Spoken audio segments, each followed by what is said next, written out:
On est daf la medva vamoudbet en bas de la page. Tano rabanan enofit pat ava bepessar. On n'a pas le droit de cuire un pain ava. On va voir qu'est-ce que ça veut dire à pessar selon Bet Shammai. Et Betil et Matirine, Betil ils permettent. Donc la Gemara au début elle pense que pat ava c'est un pain d'une certaine épaisseur qu'on n'a pas le droit de pétrir. Mais comme un pat ava, c'est quoi un pain épais qu'on a le droit de cuire les filles Betilel? Amaravuna tefar. On a le droit jusqu'à une épaisseur d'un tefar. Plus que ça va être interdit. Chez Kamatin ou Lechem Apanim tefar, parce qu'on a trouvé au Betamikdash que le lechem apanim qui n'était pas chametz, il faisait une épaisseur d'un tefar, donc on voit qu'on peut faire une matzah d'une épaisseur d'un tefar. Matkifla Rav Yosef il dit imamrou bezrizim yomrou beshan zrizim. Tout ce qu'on a dit là-bas, le lechem apanim qu'on permet de faire un tefar, c'est parce que là-bas c'était des kohanim, ils sont zariz, il faut attention ça ne devienne pas chametz, mais on va permettre à tout le monde de faire une matzah d'un tefar. Imamrou bepatamila, tout ce qu'on a permis dans le lechem apanim, c'est parce que c'est un pain qu'on travaille beaucoup, qu'on pétrit beaucoup. Yomrou bepat sheena amila, mais stam une matzah chez nous qu'on pétrit pas beaucoup. Alors il y a un risque que ça devienne chametz. Imamrou be'etzim yeveshim, là-bas le lechem apanim on utilisait du bois sec et donc ça chauffe beaucoup plus et donc c'est pour ça que ça va pas devenir chametz. Yomrou be'etzim lachim, mais nous quand on prépare notre matzah, on peut la préparer avec du bois humide et ça va être moins chaud. Imamrou betanur cham, yomrou betanur tsonen, là-bas le lechem apanim le four il était toujours chaud et donc c'est pour ça que ça va pas devenir chametz, alors que ici des fois le four à Pessah il est froid et le temps que ça se réchauffe, alors c'est un risque que ça devienne chametz. Imamrou betanour shel matechet, là-bas c'est un tanour en métal et donc il est plus chaud. Yomrou betanour shel ches, mais nos fours à nous ils sont en argile. Et donc il y a un risque que ça devienne chametz. Et donc c'est à cause de toutes ces questions-là, on change le pshat, on dit que pat ava, c'est pas l'épaisseur du pain. Amar birmia baraba chez ilit et Rabbi beichud. J'ai demandé à Rabbi quand j'étais beichud, c'est-à-dire que j'étais que moi et lui. Ou Manu, et c'est qui ce Rabbi? C'est Rav. Il y en a qui disent que c'était pas comme ça l'histoire, c'était Rabbi Mia Baraba Amarav. Rav il a dit que chez Ili d'être Rabbi Beichout, quand j'étais tout seul avec Rabbi, j'ai posé la question, c'est qui Rabbi? C'est Rabbeinu Akadosh. Il lui a demandé Maï Patava, c'est quoi Patava? C'est Pat Meruba. C'est-à-dire cuire beaucoup de pains ensemble pour Yom Tov, ça on n'a pas le droit. Ça c'est le terme de Bet Shammai, les filles Bet Shammai, on n'a pas le droit de cuire plusieurs pains ensemble parce que en fait on fait une ticha yetera à Yom Tov et c'est pas les tzorech Yom Tov et donc c'est interdit. Et Batila lui permet. Vamaï karou les patava. Alors pourquoi on appelle ça un pain épais? Puisqu'on veut dire qu'il y a beaucoup de pain juste. Mishum dene fisha belisha. Parce qu'il y a une grande pâte. Donc la pâte elle est épaisse et donc c'est pour ça que Bet Shammai ils interdisent à Yom Tov. Veveitema, deuxième réponse. Batre d'Aitana les pâtes merouba patava karoulé. Ou bien dans l'endroit de ce Tana, beaucoup de pain, la manière dont ils appelaient ça c'était patava. La Gemara demande Maïtama, c'est quoi la raison de Bet Shammai? Pourquoi Bet Shammai pense que c'est assourd de cuire beaucoup de pain Yom Tov?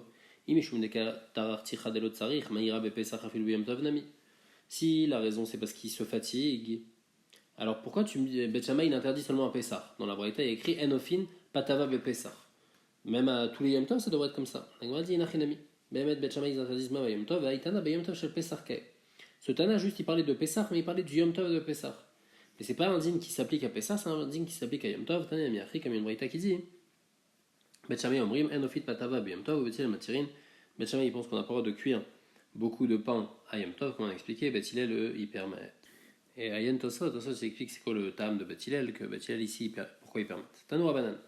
Yotzin bepat nekia, on peut utiliser de la matzah propre, c'est-à-dire fait de la farine blanche, ou be'adra. On peut faire aussi de la matzah avec du pain complet, avec la farine complète, ou be'srikin ametsuyarin, avec des matzot où il y a une forme dessus. On a fait une sorte d'effigie, Bepessar, Avalu, Chamor et Nosin Srikin, Bepessar, bien que normalement les Khatrila on n'a pas le droit de faire ça, mais Bediavad on peut l'utiliser. Marabiouda, Davarze, Shal, Baitus Benzonin, Baitus, donc qui était un boulanger, il a demandé au Chachamim, Mipnema, Amrou et Nosin Srikin, Bepessar, pourquoi on n'a pas le droit de faire un pain avec une certaine forme, un Pessar, Amroulo, Mipne, Shaisha, Shoa Alea, ou Mechamatsta. Parce que le temps que la femme elle fasse une forme au pain, à la matzah, alors ça va prendre du temps. Et à cause de ça, ça va devenir chametz. Amar lahem, alors Baïtous il leur a répondu, Efshari asena bitfus, elle n'a pas besoin de faire elle-même la forme, elle peut mettre directement dans un moule, et il y a un moule spécial qui va faire la forme, et directement, et donc ça va pas prendre du temps. Veikvaena qui va naître directement, elle va le mettre dans le four, et donc il n'y a pas de risque que ça devienne chametz. Amroulo, ils lui ont répondu, Yomru kol asrikin asurin, vesrik et Baïtous mutarin. Après, les gens ils vont dire que les boulangers, eux qui n'ont pas ça, ils vont dire ah, nous on n'a pas le droit de faire ça, mais eux ils ont eu le droit de faire ça parce qu'eux ils ont un moule. Donc c'est pour ça que même celui qui a un moule, on lui a interdit. Khatramim ils n'ont pas fait de différence. puisque celui qui n'a pas de moule, il risque d'attendre, alors même celui qui a un moule, on lui interdit. Amar Bilazar Bar Tzadok, Pamachat Nasti Achar Abba, les bêtes Rabban Gamliel, il a dit une fois j'étais parti avec mon père dans la maison de Rabban Gamliel, Veyou les Fanaf Srikinam Tsurim et Pessah, on a apporté des Srikinam et Tsuyarin, Amar Ti Abba, j'ai dit à mon père, Loka Chamur Chachamim Enosin Srikinam Tsurim et Pessah, les Chachamim ils ont dit qu'on n'a pas le droit. Alors comment ici ils ont fait des Srikin Metsuyarim dans la maison de Rabban Gamliel? Amarli, mon père il m'a répondu, Béni, Locha Kol Adam Amo, et la Shenartomi Mamo. Tout ce qu'on a interdit, c'est seulement les srikim des boulangers, parce que les boulangers, ils veulent faire vraiment une belle forme, et donc ils prennent du temps, c'est pour ça qu'on leur interdit. Mais les gens chez eux à la maison, eux, alors, la forme ne les intéresse pas tellement, et donc même s'ils font une forme, c'est permis. Donc srikim metsuyarim des gens, c'est permis. Ikade Amré, une autre réponse, Afrika Marley, Lochen Lartomim, un mot. Tout ce qu'on a interdit, c'est pas les srikim metsuyarim des nartomim, donc là c'est l'inverse. Et là, chez Koladam, tout ce qu'on a interdit, c'est seulement celle des gens, parce que les gens, le temps qu'ils fassent une forme, ils sont pas professionnels et donc ils savent pas faire la forme et donc ça prend du temps, donc ça va devenir Hametz. Mais celui des Nartomim, eux ils vont faire rapidement et aussi ils ont le moule adapté et donc c'est pour ça que pour eux c'est permis de faire des srikin à Metsuyari. Amarabi aussi srikin kemin rikikin, on a le droit de faire des srikin quand c'est une pâte qui est très fine, venosin srikin kemin gluskaot, mais quand la pâte elle est épaisse, quand on veut faire un pain épais, alors là on n'a pas le droit de faire de srikin parce qu'il y a un risque que ça devienne Hametz. Nanatam, il y a une Mishnah dans Chala, à Ganim, un pain qu'on fait comme une sorte d'éponge, c'est-à-dire qu'il y a plein de trous à l'intérieur, à Shanim, un pain qu'on fait frire dans du miel, Istertin, c'est aussi une sorte de pain qui est frit dans du miel, Chala Tamaseret, une chala qu'on met dans une poêle, on va expliquer après, Amedouma, une chala du choulin, donc Medouma c'est quand du choulin c'est mélangé avec de la trouma. Alors tout ça c'est pturim min chala, tout ça c'est patour de chala parce que c'est pas considéré comme un pain.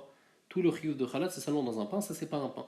Et le medouma aussi pourquoi il est patour de chala? Parce que dans la mitzvah de chala il y a écrit tarimou trouma, il faut prélever de une trouma et pas d'une pâte qui est elle-même une trouma et la chala est donc là-bas comme c'est de la chala, il y a un rachage que c'est de la chala, alors on prélève pas de la trouma, alors on prélève pas de chala.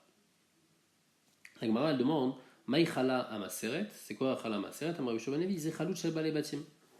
C'est le chalout des balébatim, que les balébatim ils prennent la pâte et ils mettent de l'eau chaude dessus, et donc c'est pas fait comme du pain, et donc c'est pour ça que ça passe de dîne de pain. Amar Eshlakish, Alalou, Eshlakish il dit tous ces espèces qu'on a parlé dans la Mishnah, Maaseh il fasen. Ils sont pas cuits dans le four directement comme un pain, mais ils sont faits dans une casserole sur le feu, comme une cuisson à l'eau. Et c'est pour ça qu'ils sont pas considérés comme du pain, ils sont pas tour de chala. Rabbi Yochanan il est cholé qui dit Maaseh il fas rayavin. Il dit non, ce qu'on fait sur le feu, on est aussi chayav. Alors pourquoi eux ils sont pas tour de chala, les cas qu'on a portés dans la Mishnah, alalou, asa'an bechama. Là-bas, pourquoi ils sont pas considérés comme du pain? Parce qu'on les a fait au soleil, on les a fait cuire au soleil. Metiv et l'agma de Resh Lakish, asugani vadukshenim va istertin, asan beilfas, chayavin, bechama pturim. Il y a écrit clairement que toutes les espèces qu'on avait apportées avant, que si on les a fait beilfas, on est chayav bechala, et si on les a fait au soleil, on n'est pas tour. Tu veux que tu aies des Rabbi Shimon Lakish? C'est une question sur Resh Lakish. Resh Lakish a dit que même quand on fait beilfas, même quand on fait dans une poêle, et ben c'est pas tour de chala. Il répond Amar Oula, Amar Lecha Rabbi Shimon Lakish. Rabbi Shimon Lakish va répondre Achavem Yaskinan, Sheir Tiach Ulbasof Idbik. S'il a d'abord fait chauffer la poêle et après il a mis sa pâte à l'intérieur, alors là la poêle elle est comme un four et elle va avoir un dîme de four, donc on va être rêve de chala. De cette braïta elle parle de ça. Mais lui, quand il a dit que la poêle c'est pas comme un four, c'est dans Idbik Ulbasof Irtiach. Aval Idbik Ulbasof Irtiach, Maï. Achanami de Turim, quoi là? Il m'a dit alors quoi? Dans le cas où d'abord il a mis la pâte et après il a chauffé la casserole, alors là il va être pas tour de chala. Ah, d'étaner sefa. Alors dans la suite de la braïta, qu'est-ce qu'on est méchalek dans la braïta? On est méchalek entre si on a fait à la poêle ou si on a fait au soleil. Au lieu de faire ce chilouk là, d'étaner sefa, san bechamem turin, l'iflogulit nebedida, on aurait dû faire un chilouk dans la poêle elle-même. Bam idvarima amurim. Quand est-ce qu'on a dit que si on fait à la poêle, on est chayav, kegon shirtiach olbasafidbik, si jamais on a chauffé d'abord la poêle et après on a mis la pâte, alors là c'est comme un four. Mais avalidbik olbasafirtiach turim. Donc on aurait dû dire comme ça, les firash lakish dans la braïta, on aurait dû être méchalek. Dans la poêle elle-même, ça dépend. Si d'abord j'ai chauffé la poêle, là c'est un dîme de four, donc je vais être chayav, de chala. Et si j'ai d'abord mis la pâte, alors là je vais être patour de chala. Il manque des mots dans la braïta, et le chat dans la braïta c'est comme ça. Quand est-ce qu'on a dit que quand on fait à la poêle, on est chayav, parce que c'est comme un dîme de four, seulement si on a d'abord chauffé la poêle, irtiach ou basaf idbik, avalidbik ou basaf irtiach, mais si D'abord, on a mis la pâte et après, on a chauffé. Alors, ça va avoir un digne comme si ça a été fait au soleil, ou pturim, et ça va être pas tour. Donc, Resh Lakish, il s'est arrangé avec cette braïta. Tashma, la Gemara, elle pose sur Resh Lakish une autre question, une autre braïta. Yotzin be matzah ina. On a le droit de manger de la matzah. On peut manger de la matzah ina qui n'est pas complètement cuite. Be matzah asuya beilfas et une matzah qui est faite à la poêle. Et la matzah, ça a besoin d'être un pain, ça a besoin d'être lechem. Et malgré tout, on voit qu'une matzah qui est faite à la poêle, c'est bon. Question sur Resh Lakish qui dit que quand c'est à la poêle, c'est pas un digne de lechem.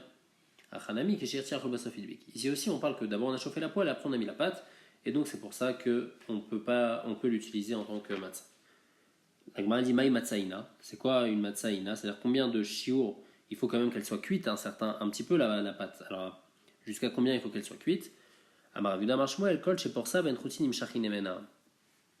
Si jamais on la coupe et il n'y a pas des fils de pâte qui restent, qui sont collés les uns aux autres, donc là ça s'appelle au moins que c'est déjà assez cuit et donc on peut être yotzé de matzah avec ça parce que c'est quand même assez cuit, même si c'est pas complètement cuit.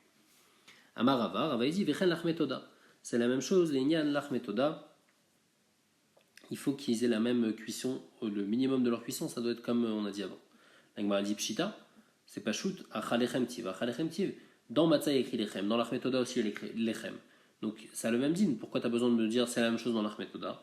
Alors, la l'explique. Maoudetema oiluktiv veikriv mimenu. Puisqu'il y a écrit veikriv mimenu, echad mikol korban, echad shelo itol parus, veachakeman nepris dame. On est d'orège de echad mikol korban, que le Kohen, donc que l'Achmetoda, on doit apporter 40 pains de Toda. Et le Kohen, lui, doit prendre 4 pains. Il doit prendre Echad Mikol Korban, un de chaque, parce que c'était 10 sortes de pains différents, 4 sortes de pains différents, et donc il doit prendre un de chaque. Et on apprend de Echad Shelo Itol Parus. Il faut qu'il prenne un entier, il ne faut pas qu'il prenne un en morceaux. Ve'acha Keman est prise d'amé. Et celui-là, puisqu'il n'est pas bien cuit complètement, alors c'est comme si, il est considéré comme si qu'il est coupé, parce qu'il se casse directement, puisqu'il n'est pas bien cuit. Et donc j'aurais pu penser qu'on ne peut pas l'utiliser en tant que l'Achmetoda, comme que non.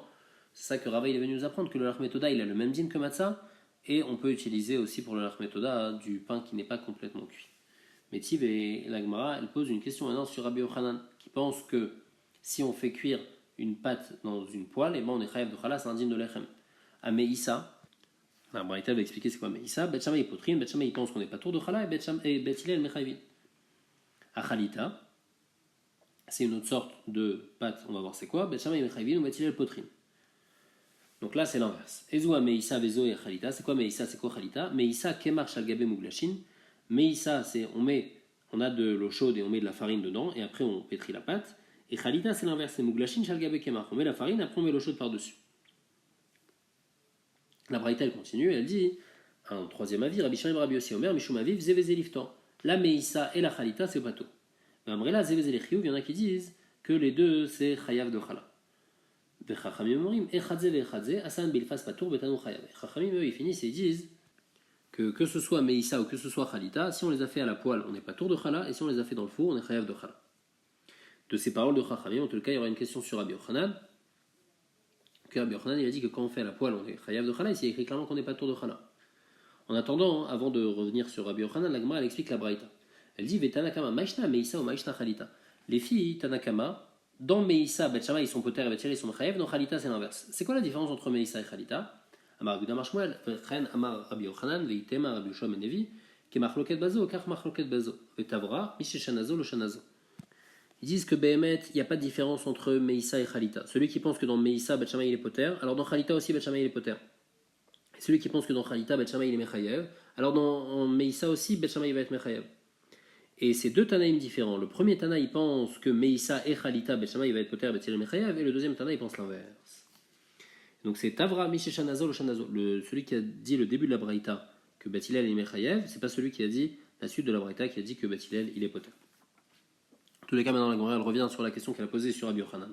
Katanemiyat, en tous les cas, qu'est-ce qu'il a écrit Vechachamim omrim, Echadze vechadze shasan beifas patur, betanu chayav, tu de Rabbi Yochanan, c'est une question sur Rabbi Yochanan. Il y a écrit que un pain qu'on fait à la poêle, on n'est pas tour de chala, clairement comme Resh Lakish. Malecha Rabbi Yochanan va te répondre Tanaïm. Mehmet, c'est une marloquette Tanaïm. Est-ce que quand on fait à la poêle, on est chayav de chala ou pas? Détania. Yachol, iye meissa vechaluta chayavin mechala. Il y a écrit dans une braïta, on aurait pu penser que Meïssa et Chaluta, c'est chayav de chala, Talmud Lomar lechem. Du fait qu'il y a écrit lechem, on apprend que c'est pas tour de chala. Rabbi Yehuda Omer, en lechem et la afoui betanour. Rabbi Yehuda, il dit que lechem, c'est seulement quelque chose qui est cuit dans le four. Alors l'Ichora, on comprend pas. C'est quoi la marloquette entre Tanakama et Rabbi Yehuda? Rabbi Yehuda et Tanakama, ils sont en train de répéter. Rabbi Yehuda, il répète la même chose que Tanakama. Et là, Maaseh Ilfas et Kabenayu. Il faut dire que la marloquette entre Rabbi Yehuda et Tanakama, c'est Maaseh Ilfas. Tanakama, savoir Maaseh Ilfas Ravin. Tanakama, il pense que si on fait cuire à la poêle, alors c'est chayav de chala. Rabbi Yehuda, savoir Maaseh Ilfas Tourin. Rabbi Yehuda, il pense que Maaseh Ilfas, on n'est pas tour. Et donc de là, on voit qu'il y a une marloquette. Est-ce que quand on fait cuire à la poêle du pain, est-ce qu'on est chayav ou pas tour de chala? Alors Gmaal repousse, elle dit non. Peut-être que la marloquette entre Rabbi Yehuda et Chachamim, c'est pas comme toi tu l'expliques. L'eau, des couleurs alma, Maaseh Ilfas Tourin. Même tout le monde pense comme Resh Lakish que si on fait cuire à la poêle, on n'est pas tour de chala. Alors c'est quoi la marloquette entre Tanakama et Rabbi Yehuda? La marloquette, c'est si on a fait cuire à la poêle et après on l'a refait cuire dans le four. Tanakama savoir comment Tanakama il pense que puisqu'en fin de compte à la fin je l'ai fait cuire dans un four, alors ça s'appelle lechem et donc c'est chayav de chala. Et sur ça, Rabbi Yehuda il est cholèque. Rabbi Yehuda il dit el lechem et la afoui betanour meika. Un lechem c'est quelque chose qui a été cuit au four au début. Et lui, puisque Kevan et Meikara la betanour rafie, au début on l'a pas cuit dans le four, lave lechem. Donc c'est pas considéré comme un lechem.